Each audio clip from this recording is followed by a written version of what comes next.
लेकिन आज बड़े अफसोस के साथ कहना पड़ रहा है कि राजनीति तो नहीं बदली, लेकिन राजनेता बदल गए। आम आदमी पार्टी का जन्म ही भ्रष्टाचार के खिलाफ आंदोलन से हुआ था, लेकिन आज ये पार्टी खुद भ्रष्टाचार के दलदल में फंस चुकी है। मैं अब इस पार्टी, इस सरकार और अपने मंत्री पद से इस्तीफा दे रहा हूं, क्योंकि मैं इन भ्रष्ट आचरणों में अपना नाम नहीं जुड़वाना चाहता। मैं राजकुमार आनंद, मैं दिल्ली सरकार में मंत्री हूं, मेरे पास 7 पोर्टफोलियो हैं, लेकिन आज मैं बहुत व्यथित हूं। इसलिए आप लोगों को मैं अपना दुख साझा करने आया हूं। मैं राजनीति में जब आया था, जब अरविंद केजरीवाल जी ने कहा था कि राजनीति बदलेगी तो देश बदलेगा, लेकिन आज बड़े अफसोस के साथ कहना पड़ रहा है कि राजनीति तो नहीं बदली, लेकिन राजनेता बदल गए। आम आदमी पार्टी का जन्म ही भ्रष्टाचार के खिलाफ आंदोलन से हुआ था, लेकिन आज ये पार्टी खुद भ्रष्टाचार के दलदल में फंस चुकी है। मेरे लिए मंत्री पद पर रहकर इस सरकार में काम करना असहज हो गया है। मैं अब इस पार्टी, इस सरकार और अपने मंत्री पद से इस्तीफा दे रहा हूं, क्योंकि मैं इन भ्रष्ट आचरणों में अपना नाम नहीं जुड़वाना चाहता। मैं नहीं समझता कि हमारे पास शासन करने की कोई नैतिक ताकत बच गई है। बाबा साहेब डॉक्टर भीमराव अम्बेडकर ने पे बैक टू सोसाइटी का जीवन मंत्र दिया था। उसी के वजह से मैं एक व्यापारी होते हुए भी एनजीओज में आया, एमएलए बना, जनप्रतिनिधि बना, मंत्री बना कि लोगों की सेवा होगी। लोग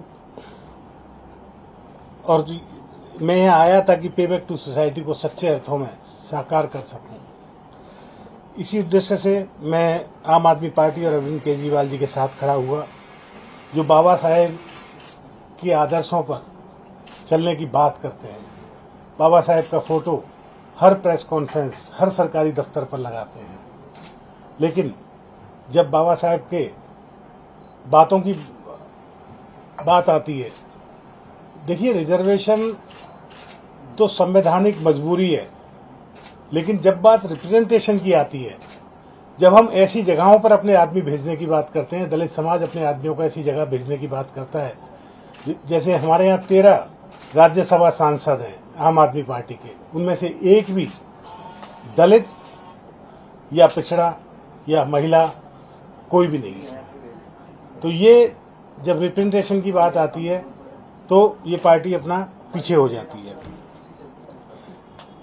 जैसे पिछले दिनों विधानसभा ने बहुत सारे फेलोज की भर्ती की, जिसमें लाखों रुपए सैलरी थी, हजारों नहीं लाखों रुपए सैलरी थी, 2-2 लाख रुपए सैलरी थी, और उसमें दलितों को कोई भी जगह नहीं दी गई, दलितों को बिल्कुल नहीं लिया गया उसमें। तो मैं SC ST का भी मंत्री हूं, समाज कल्याण मंत्री भी हूं। अगर ये मेरे होते हुए ये सब काम ना हो तो मुझे नहीं लगता कि मेरा यहाँ होना जायज है। इस पार्टी में दलित विधायक, पार्षद और मंत्री का कोई सम्मान नहीं है। इनके अग्रणी जो नेता हैं उनमें कोई भी दलित नहीं है, कोई भी संगठन में दलित नहीं है, जो ऊंचे संगठन है, किसी राज्य का प्रभारी दलित नहीं है। ऐसे हालात में सब अपने आप को, सभी दलित प्रतिनिधि अपने आप को ठगा हुआ महसूस करते हैं। हालांकि बात ये नहीं है कि मैं ऊंची जाति और नीची जाति की बात कर रहा हूं। हम सब एक इंक्लूसिव सोसाइटी में रहते हैं, हम सबका एक साझा सब कुछ होना चाहिए, लेकिन रिप्रेजेंटेशन की बात, प्रपोर्शन की बात करना कोई गलत बात नहीं है। तो इन सब चीज़ों के साथ मेरा इस पार्टी में रहना बहुत मुश्किल हो गया है। इसलिए मैं आप लोगों के माध्यम से ये सबको बताना चाहता हूँ कि मैं इस पार्टी और अपने मंत्री पद से इस्तीफा दे रहा हूँ।